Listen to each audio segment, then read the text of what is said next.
Hello আমার মিষ্টি বন্ধুরা, তোমরা সবাই কেমন আছো? আশা করি সবাই ভালো আছে। আর এখন তো বিকাল মানে সন্ধ্যা হয়ে গেছে, অনেকটাই সন্ধ্যা হয়ে গেছে, 7:30 বেজে গেছে। এখন হট করে এদের একটু টিফিন খাওয়ার ইচ্ছা হয়েছে। চলো জলদি কীভাবে তাড়াতাড়ি করা যায় সেই রকম একটু টিফিন করে নিচ্ছি। চলো কি কি নিয়েছি তোমাদের দেখাই।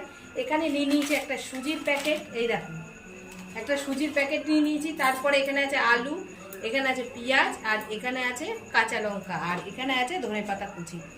চলো তাহলে কি বানাবো সেটা আগে বলি তোমাদের। আজকে বানাবো হচ্ছে ঝাল সুজি। কারা কারা খেয়েছো অতি অবশ্যই কিন্তু কমেন্ট করবে।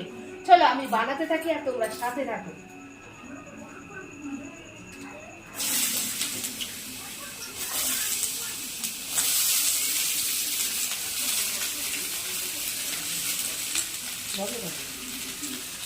গুলো লাল লাল করে দেখো ভেজে নিয়েছি। দেবো হচ্ছে পেঁয়াজ আর লঙ্কাটা।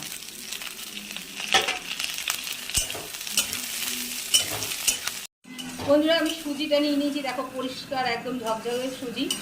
আর এখানে দেখো আলুটা ভাজা হয়ে গেছে, আলু পেঁয়াজ লঙ্কা সব ভাজা হয়ে গেছে। এইবার আমি সুজিটা ঢেলে দেবো। এখনই কিন্তু আসল কাজ, কারণ পেঁয়াজ লঙ্কা ভাজাটা কোনো ব্যাপার নয়। এই যে দেখতে পাচ্ছ সুজিটা আমি নাড়াচ্ছি, সুজিটা এই আলুর সঙ্গেই একটু তেলে ভাজা হয়ে যাচ্ছে। আর কিন্তু আমি তেল দেবো না বন্ধুরা, তাহলে সুজিটা কি করে হবে?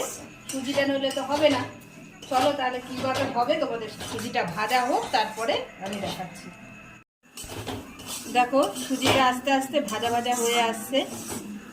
আর তারপরে এইবার আস্তে আস্তে করে এরকম জলের ছিটা দিতে হবে, জলের ছিটা দিতে হবে আর এরকম নাড়াতে হবে। জলের ছিটা দিয়ে নাড়ানো বন্ধ করলে কিন্তু সুজি কিন্তু দলা দলা হয়ে যাবে, তাহলে কিন্তু আর ভাল লাগবে না। এরকম বুঝেছো? এবার আবার নাড়াবো, নাড়াতে নাড়াতে তারপরে কমপ্লিট হবে। চলো ঝাল সুজি রেডি। এইবার তোমাদের দাদাভাইকে দিয়ে দেখি কি বলে খেয়ে। ধরো একটু খেয়ে বলো কেমন হয়েছে।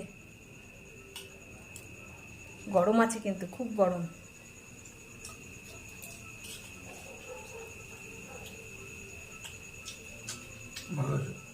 ভালো হয়েছে? ঝালটা হয়েছে? ঠিক আছে। দেখো ঝাল সুজির কিন্তু ঝাল না হলে কিন্তু ভালো লাগবে না, বুঝেছো?